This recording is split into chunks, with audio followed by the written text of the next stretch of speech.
This is Meredith for Real, the Curious Introvert, and I'm Meredith. I explore the questions people think but don't ask out loud, either because they're taboo or thanks to cultural hypnosis.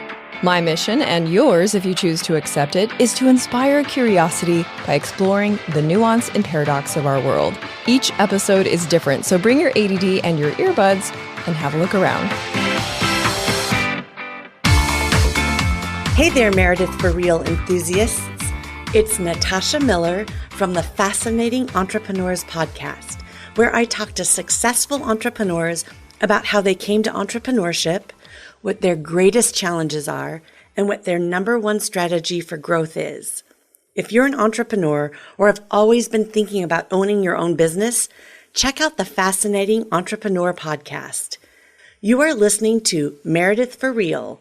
Here's your host, my new friend and very curious introvert, Meredith Edwards. Hey, Curiositors, it's me, Meredith. If you're an outgoing introvert, this episode is for you. We outgoing introverts are often told we've miscategorized ourselves and that we're just being a bummer when we don't want to go out or meet up because we'd rather stay in. And this is a solo episode, by the way, of me talking with you, which if you're a repeat listener, you already know these solo episodes are pretty rare. And thank you, by the way, for being a loyal listener. Some of you have been listening since the beginning. You know who you are, and it means a lot, truly. And if you're new here, welcome. I started this podcast to inspire people to choose curiosity over judgment and break out of their algorithm bubble. There's no specific order to listen to episodes, and at the end of each episode, I offer a next episode suggestion of, if you liked this, you might like that sort of thing. So have a look around and just hit play on whatever grabs your attention. Oh, and you might have noticed some guest intros lately. These are pod pals of mine who have podcasts that you might enjoy, so don't be shy to visit them too. I only do intro swaps with shows I genuinely feel that you might like. All right, enjoy today's episode. As you know, I frequently feature paradoxical people on my show. The atheist doctor who studies near-death experiences, the happily married couple who are also swingers. And then there's me, an outgoing and obviously very curious introvert. We outgoing introverts are frequently misunderstood and even by ourselves. And if that's you, I'm going to share some pretty practical strategies to help prevent huge peaks and dips in energy and find more flow in your day-to-day life. A lot of people feel introvert is opposite of outgoing, but it's really about how you gain and lose energy. So here are some quick questions for self-assessment. Do you feel energized or drained when you spend 2 hours at the mall? How do you feel after a networking event? Is that an energy gain or energy loss? What about back-to-back Zoom meetings, neighborhood barbecues, office chit-chat? If you feel like you'd benefit from recovery after any of those events, you're probably somewhere on the introvert spectrum. And you might be saying, yeah, that's just like me. It's a huge bummer. But actually, introverts have superpowers that the world needs. We're usually great listeners, good writers, excellent observers, loyal friends, and great performers. Steve Martin, Taylor Swift, Lady Gaga, Amy Schumer, all introverts. But because introvert has been used as a word to describe shy or awkward people for so long, we are sort of undercover, and it's become a real challenge to explain to others why you'd rather eat lunch in your car watching YouTube than go out to lunch with everyone else after back-to-back meetings in the office. And when you say to your coworkers, well, it's because I'm really an introvert, they'll cut you off and say, no way, man, don't be so hard on yourself.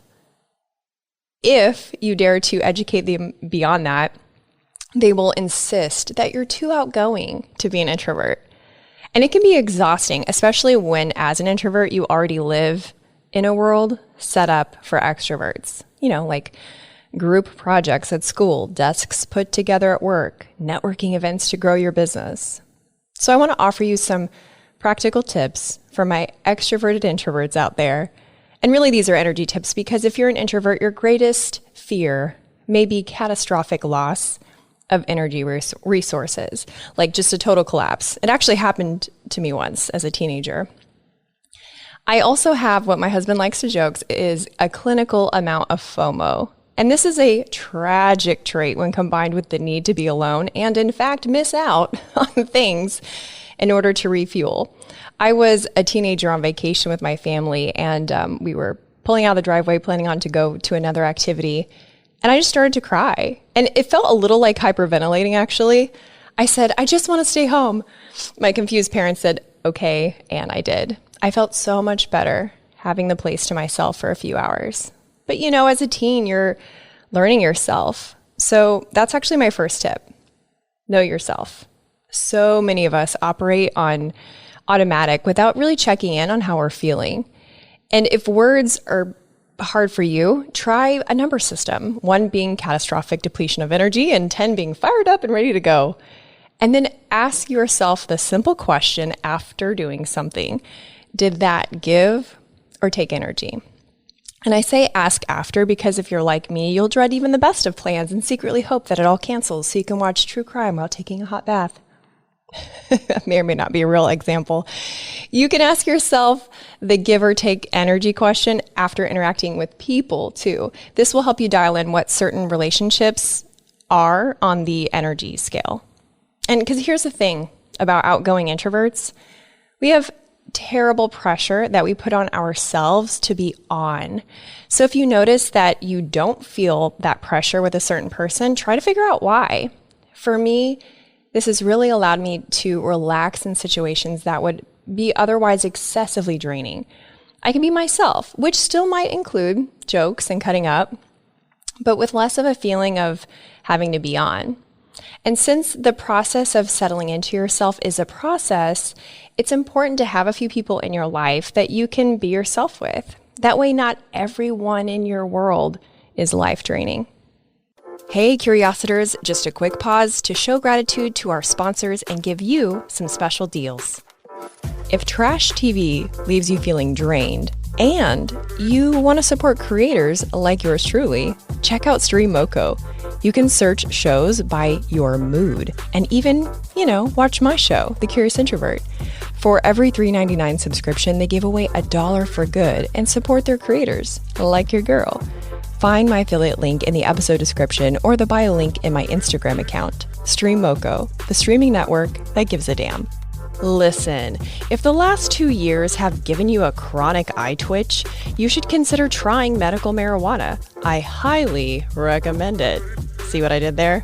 There's lots of ways for it to help you, so if you have questions and if you're the least bit curious, Google Empathic Practice Pensacola.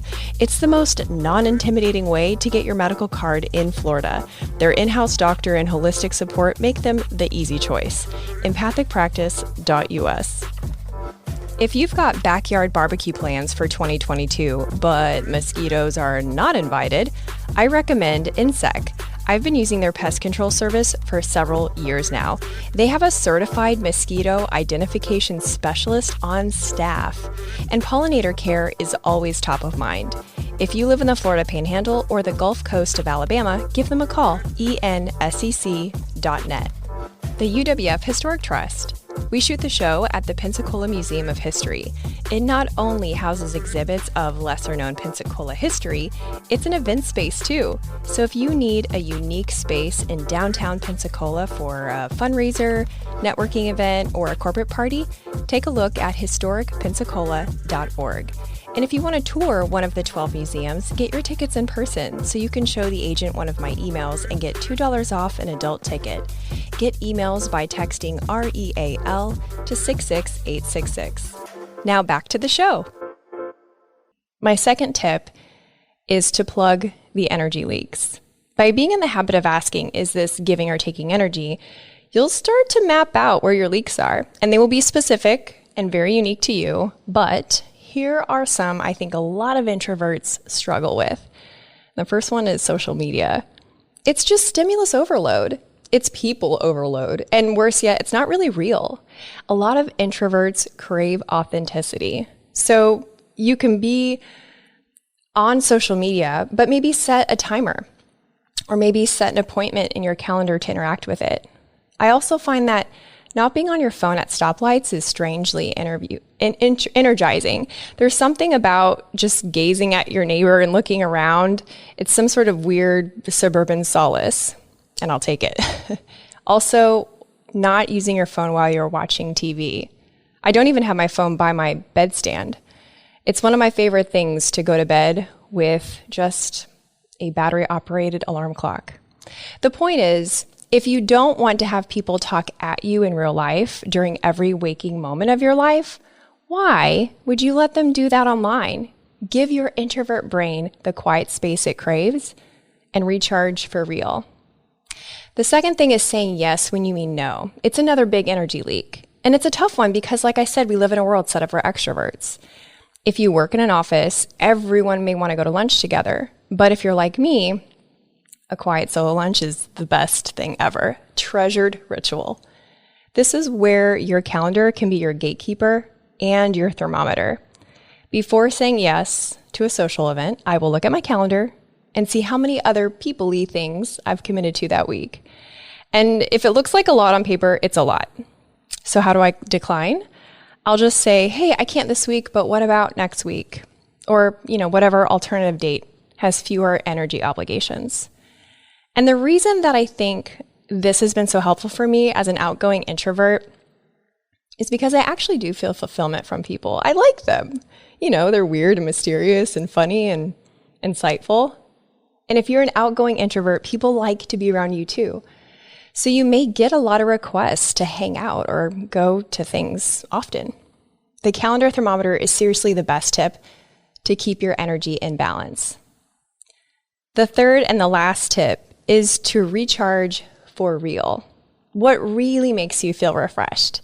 Is it having the house to yourself and binging on a show, reorganizing a closet or painting, going on a solo hike, maybe one-on-one time with your favorite person? Whatever it is, schedule time to do it.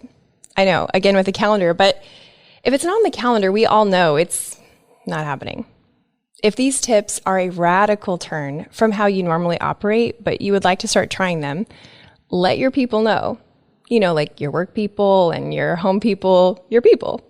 Call it a late New Year's resolution. Don't even bother trying to explain the whole outgoing introvert thing. Just let them know you're going to be scheduling some you time and it might get weird. In fact, that's actually my favorite non-segue. This might be weird, but it's my favorite line and it works for just about everything. Well, I hope that this is a relief for you. I hope that you feel now that you hold some kind of golden ticket permission slip for solo lunches and staying in. But the world does need you because we introverts have a lot to bring to the table. And for the outgoing introverts, we also have stuff to say. So know yourself, plug your leaks, and charge up, my friends. Thanks for listening. If you've loved a couple episodes of this show, help make it more visible to others by leaving a rating and review on Apple Podcasts. Just share where you're listening from and why you liked a certain episode. And if you liked this episode, you will also like the one I did about how to network as an introvert, 10 tips to hate it less, episode 104. Stay tuned next week when I talk with an author about the history of the 5-day work week and why Thursday is the new Friday. Talk to you then.